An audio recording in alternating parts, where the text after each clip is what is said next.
way that I am talking.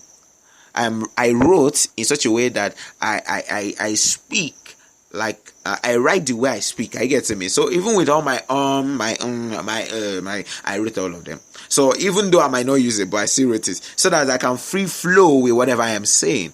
And I think you understand what I'm saying. So I'm free flowing with what I am saying. So that will help you to become who you need to be.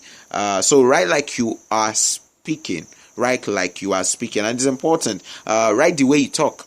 Okay, the way I talk now, that's the way I write. So all my, like I've said it, all my errors, I still write it down, and I correct myself. Okay, it's important. So another thing you need to understand is when it comes to the closure of your write-up, never you close your write-up without a call to action, because when you want to make a speech and you're going to be talking to people, you're going to be talking to someone, you're going to be, making that conversation.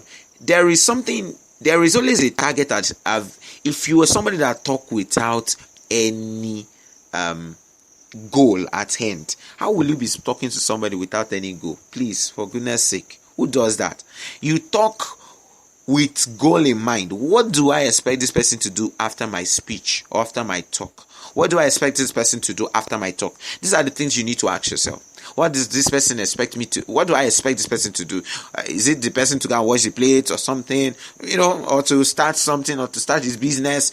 There was to always be a call to action in your speech, and that is one thing we need to learn. So whenever you're writing, write with a call to action. So probably at the end of the this conversation, you will still hear what I'll say at the end of the day. There's always a call to action to every speech. Yeah, I'm not just talking because there's always a call to action, and it's important because it will help you to have a goal, like to help the conversation to actually be meaningful. I get me. So don't ever end the speech without.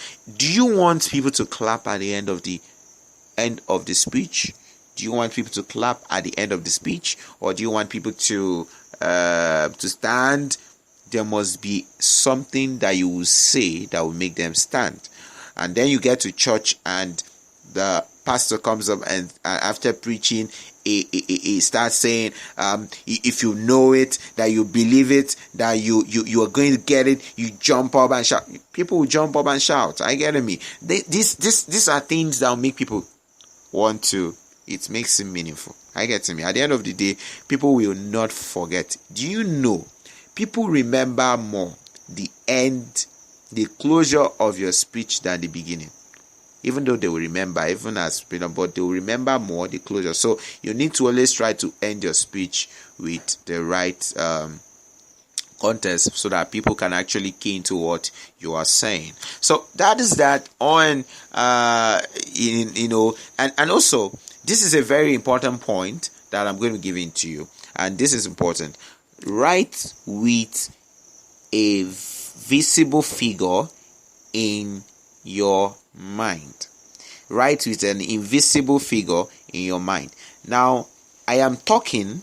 I don't know as much as many people I am talking to. Now, I know probably I might be talking to someone abroad, someone in Germany, someone in Nigeria, which I do most times. So I might not know, but I don't care whatever location. Now, what I'm bothered about is you. So I when I was putting up this thing, I had you in mind that I was talking to one person. It might be I'm talking to everybody. I am talking to one person right now. And so that is what I'm doing. So I am writing with you in view. So I am talking to you like as if I am sitting with you in your room. And that is why I'm not saying everybody. No, I am talking to you. And because reason why I'm talking to you that way is because when I was writing the speech, I wrote with you in mind. I get to me. I wrote with you in mind. Because I believe that when you talk to one person, you discover at the end of the day, many people will come to you and say, yeah, you spoke into my heart. You spoke into my heart. It's like as if you're speaking to me. Like you're speaking to me. Like that is what people tell you. Because you had them in mind when you were crafting it. Okay. So that is that. And so I've been talking about this and I've been trying to make you understand, recap, I started with the law of attraction and attention, and I told you what the law of attraction is all about. I told you how to put it in your sentence, your words, in your communication with people, and then I moved over to simple speech writing techniques, and I know it will help you. And then now I'll be going to something I'll call mastering spontaneity. Now, there's this thing we need to understand in life, that there are some things that happen without planned, that you don't plan this thing. There are so many things that happen in life that you don't plan. So how do you face those situations? Now you are speaking, you are talking, and you discover that somebody says something from you. How do you respond? I get to me. What do you say back? Now, I might be talking more to the comedians now, but the thing is this: I am talking to you because as a public speaker, there are so many situations you face that you do not expect. You did not plan it. You never expected that somebody or something like that will happen, and that's what I'm going to be talking about. Now, what is spontaneity? Spontaneity is a display of conscious thoughts. Of unconscious thoughts. Is a display of unconscious thoughts. Now, things you never plan to happen, it just comes up. I get it, man. It's just like what you say when you don't even plan it. So that is spontaneity. So how do you master spontaneity? I remember something that happened some time ago. I had to, when I was a comedian, I remember then I would just came on stage and people were, I was cracking my joke and nobody was laughing. But at that moment that nobody was laughing, I get to me. What I would have done was to use something in the crowd to make them laugh. At least I know that they will laugh with something they are seeing presently than what they are not seeing. Now, my joke probably was something that happened somewhere. I'm telling the story of maybe something that happened to me. They might not really laugh to as much as what is happening at that moment. Okay, so they might not laugh to as what is happening at that moment. So that is it. So one of the things about mastering spontaneity, number one thing to do to master spontaneity, number one, be a voracious reader. Now you need to know how to read. Be someone that reads a lot. And when I say read a lot, some people say, but I read now. Kiniko. Like I know some people say I don't like reading. Now let me help you. Read everything positive that your eyes comes in contact with. Now it will help you. Now I also say how to be a voracious reader is to know a bit of everything. Now don't be a pork noser. Some people say, I don't like pork noses. Listen and listen carefully. You need to know about every single thing. Like a bit, not everything, but a bit of everything. It will help you in situations that you never expected would happen.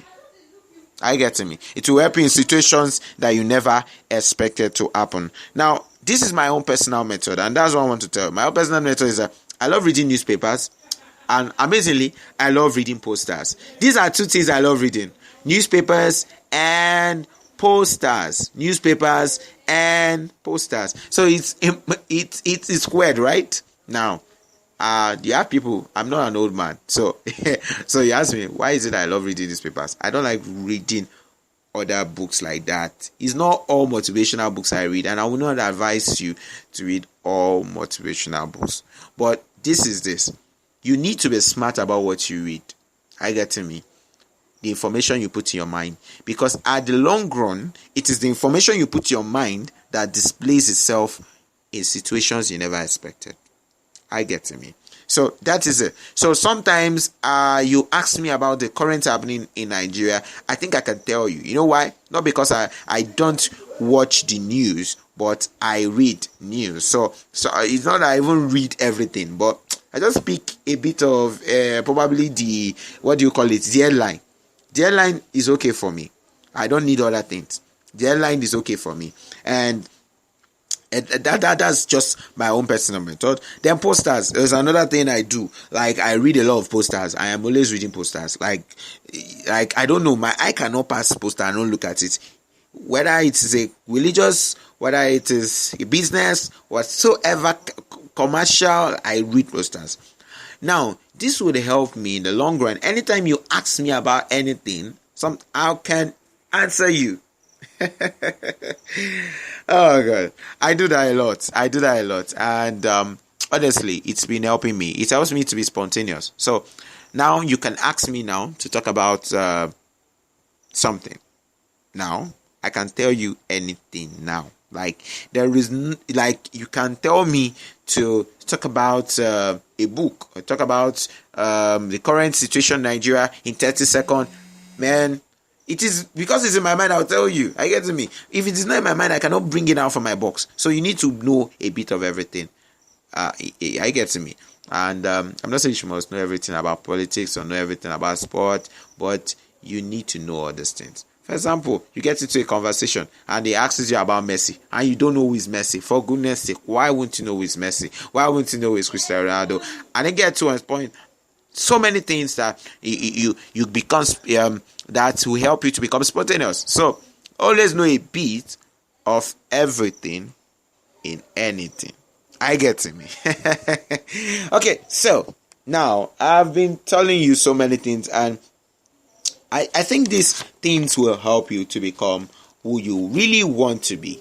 And it would help you to face situations and know what to say. So whenever you come on stage or whenever I come on air and you do not, there are some things that you never expected to happen and it happened, you know what to say. Okay? You know what to say.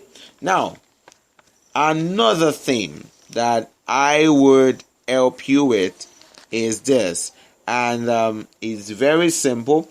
This one is the law of influence. The law of influence. The law of influence is going to help you as a speaker. How to influence people with your words. You need to know the law so that you know how to influence people with your word. Now, I've got to understand that influence the law of influence states that a person is controlled by a higher force than him. So if I am going to control whatever you're saying or going to control what is in your mind, it must have been that I have more knowledge than you.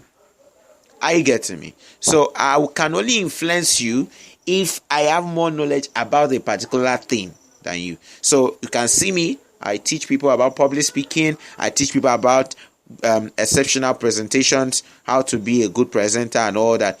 The only reason why I can actually make you become that way or become a good presenter because I have more knowledge than you. I know the acts. I know all that has to do with presentation and public speaking. I know most, not all, but most of the thing that has to do with public speaking and presentation. And that is one way I can.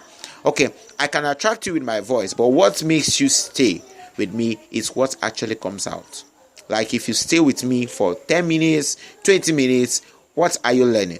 And I think since I started this webinar, since I started this session, I am certain that you have learned something. Like you have. If I close this thing, I know you have gotten something from this webinar. Okay, so that is influence. Now, so we got to understand that people can only get influenced by your words if your words are intelligent, are backed up with proofs, your words are made powerful by the wisdom and impact in the words or statement. Now, when this I'm talking about a positive angle. Now, imagine a bad person. You know the way people get influenced. You know what they call peer influence. You know how people get influenced? It is because of I know more about that topic than you. That is the only thing. So the only way to get to influence people in your space, to influence your friends, to influence people around you, is to know more about them. Now, you can see why I said, going back to the case of spontaneity, that you need to know a bit of everything in everything. Now, they will say you overknow, but let me tell you, it will help you to even build confidence in speech. Because if you face a situation where you don't know what to say, at least what you knew will help you. I get me. What you knew will help you. Okay? So, now, in case you don't know this, I've never told you, I never studied mass communication in school. I studied physical health education. So, all this I'm telling you was as a result that I engage myself with other kind of learning